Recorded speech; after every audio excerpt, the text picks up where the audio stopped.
మహాలక్ష్మిని ముక్కలుగా నరికాడు. సడోమా సుకిస్టిక్ అంటే ఏమిటి? బెంగళూరులోని నేలమంగళ సమీపంలో మహాలక్ష్మి అనే 29 ఏళ్ల యువతి ముక్కలుగా నరికి రిఫ్రిజిరేటర్ లో పెట్టిన కేసు తీవ్ర సంచలనంగా మారిన సంగతి తెలిసిందే. ఒక్క మాటలో చెప్పాలంటే ఈ ఘటన బెంగళూరును ఒక్కసారిగా వణికించింది.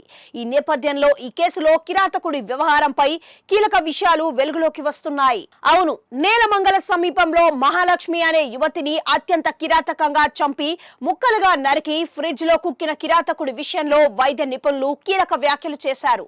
ఇందులో భాగంగా అతడిని సడోమా సుకిస్టిక్ అనే నేర స్వభావంతో రగిలిపోయినట్లుగా గుర్తించారని అంటున్నారు. ఇలాంటి నేర స్వభావం ఉన్న వ్యక్తిని తక్షణమే కట్టడి చేసి కటకటాల వెనక్కి నెట్టేయాలని, అలా కాని పక్షంలో మరికొంతమంది ఇలాంటి కిరాతకాన్ని చవిచూసే ప్రమాదం ఉందని వైద్య నిపుణులు నగర పోలీసులకు విజ్ఞప్తి చేశారు.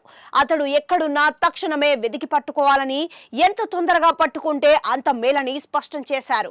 వాస్తవానికి ప్రాథమిక దర్యాప్తులో ఆమె మృతదేహాన్ని 30 ముక్కలుగా నరికి ఉండవచ్చని భావించినప్పటికీ వైద్య పరీక్షల్లో మాత్రం ఆమె మృతదేహాన్ని సుమారు 59 ముక్కలుగా నరికినట్టు తేలిందని అన్నారు.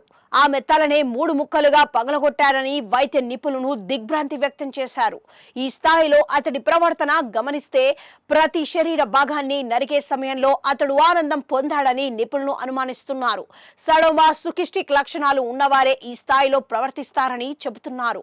ఇక ఆమె మృతదేహం ముక్కలను విక్టోరియా ఆసుపత్రికి పంపడంతో వాటిని పరిశీలించిన వైద్యులు నివేదికను పోలీసులకు అందించారు. మరోపక్క దర్యాప్తు చేస్తున్న అధికారులు ఇప్పటికే అనేక ఆధారాలు సేకరించారని తెలుస్తోంది. ఇప్పటికే ఇన్నాళ్ళు ఆమెతో సన్నిహితంగా ఉన్న ఓ వ్యక్తిని అదుపులోకి తీసుకొని విచారిస్తున్నట్లుగా సమాచారం.